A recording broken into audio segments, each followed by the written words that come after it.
আজ পর্যন্ত কেউ কি বলতে পেরেছে একজন মানুষ এত কোটি কোটি মিলিয়ন টাকার মালিক হলে সফল হয়? কেউ বলতে পেরেছে?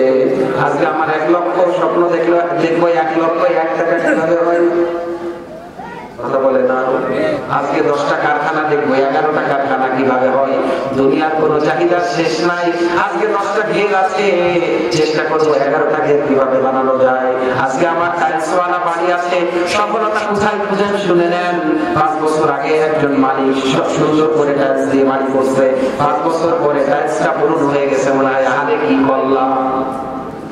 5 বছর আগে সুন্দর একটা পালঙ্ক তৈরি করছে যেটা ইউনিয়নে ছিল না।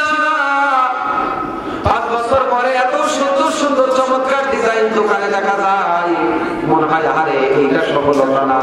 তার মানে দুনিয়ার সফলতার শেষ নাই।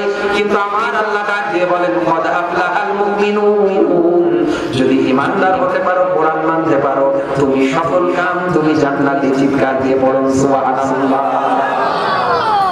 একজন মানুষ সারা জীবন যদি অন্যায় করে, নির্যাতন করে, নিপীড়ন করে, সারা জীবন গুনার কাজ করে করে যদি তাওবা করে, আর কিয়ামতের ময়দানে আমার আল্লাহ যদি মাফ করে দেয়, সে সফল। কথা বলেন ঠিক কিনা?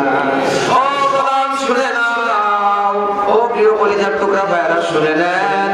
একজন মানুষ সারা জীবন অন্যায় করলো, সারা জীবন অভাবে থাকলো, ক্ষুধার যন্ত্রণায় থাকলো, নতুন পোশাক পরতে পারলো না, ঠান্ডায় সোয়েটার পরতে পারলো না, সারা জীবন ক্ষুধার্ত অবস্থায় কাটিয়ে দিল, পরের বাড়ির কর্মচারী হয়ে কাটিয়ে দিল, পরের দোকানের কর্মচারী হইল, পরের বাসার গোলাম হইল, গরিব হইল, ভিক্ষুক হইল, ফকির হইল, মিসকিন হইল।